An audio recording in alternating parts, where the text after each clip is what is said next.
Por que você tem medo? Seja bem-vindo, bem-vinda a mais uma meditação da poderosa Palavra de Deus. É uma alegria para mim estar aqui com você em mais esse dia. Hoje nós vamos ler e meditar o Evangelho de Jesus Cristo, escrito por Marcos, capítulo 4, versículos do 35 ao 41. E a Palavra de Deus nos diz o seguinte: Naquele dia, ao cair da tarde, Jesus disse aos seus discípulos: Vamos para outra margem.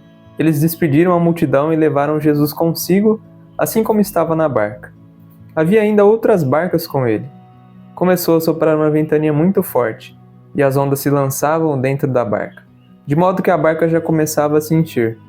Jesus estava na parte de trás, dormindo sobre um travesseiro. Os discípulos o acordaram e disseram: Mestre, estamos perecendo e tu não te importas? Ele se levantou e ordenou ao vento e ao mar: Silêncio, cala-te!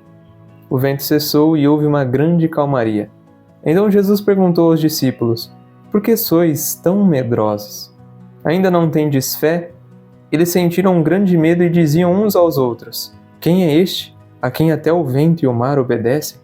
O Evangelho de hoje traz para nós um exemplo de várias situações de adversidades que acontecem na nossa vida. Nós vemos que os discípulos chegaram nessa situação aqui na barca, no mar, porque Jesus convidou eles para irem até a outra margem. Se Jesus não tivesse convidado, provavelmente aquela situação ali assustadora e tenebrosa não teria acontecido. A gente pode perceber que em algumas vezes na nossa vida, Deus nos convida a irmos para um lugar de insegurança para que, não Ele, mas nós mesmos possamos ver como está a nossa fé. E como está a nossa fé é de suma importância nós termos essa noção, porque só então nós saberemos como está o nosso relacionamento com Deus. Se a nossa fé vai de mal a pior, significa que o nosso relacionamento com Deus está enfraquecido. E então você deve estar se perguntando: mas Robert, como os discípulos ali tinham uma fé de mal a pior, se eles viviam e conviviam com Jesus o tempo inteiro? Deixa eu te explicar. Nós temos duas situações.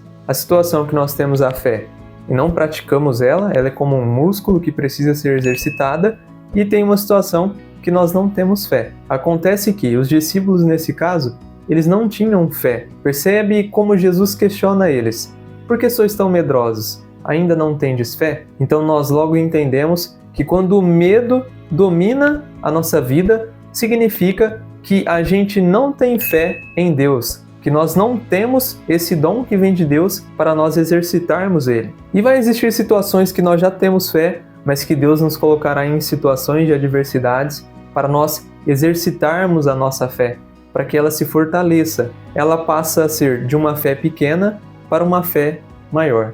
E é assim que funciona com os discípulos aqui. Eles estão numa situação em que Deus prova eles para que eles vejam que eles não têm fé no que Jesus tinha dito para eles até naquele momento. O evangelista Marcos aqui, ele faz questão de detalhar que Jesus estava na parte de trás do barco, deitado num travesseiro. Aí eu te pergunto de novo: quem, no meio de um oceano, numa barca bem simples, diferente das embarcações de hoje, dormiria sobre um travesseiro com tudo agitando, chacoalhando e caindo água? Quem faria isso?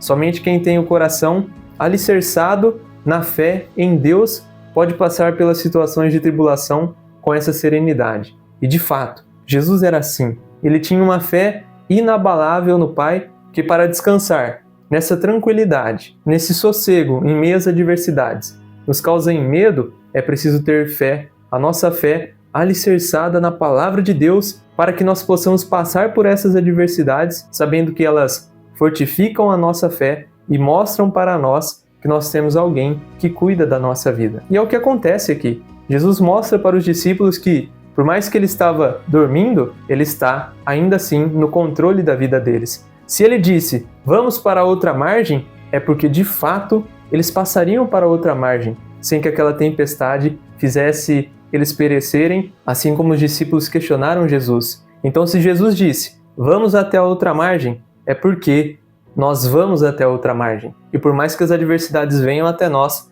nós passaremos por ela, porque o Deus, o próprio Deus, Jesus Cristo, está no nosso barco, e então não há tempestade que nós não venceremos, porque Ele, com sua voz, ordena qualquer adversidade para que ela acabe. Pode ser que não acabe da maneira que nós esperamos, mas ela acabará. Eu agradeço a sua presença por estar aqui hoje comigo mais uma vez. Amanhã, se Deus quiser, nós nos encontramos. Um grande abraço para você e até mais!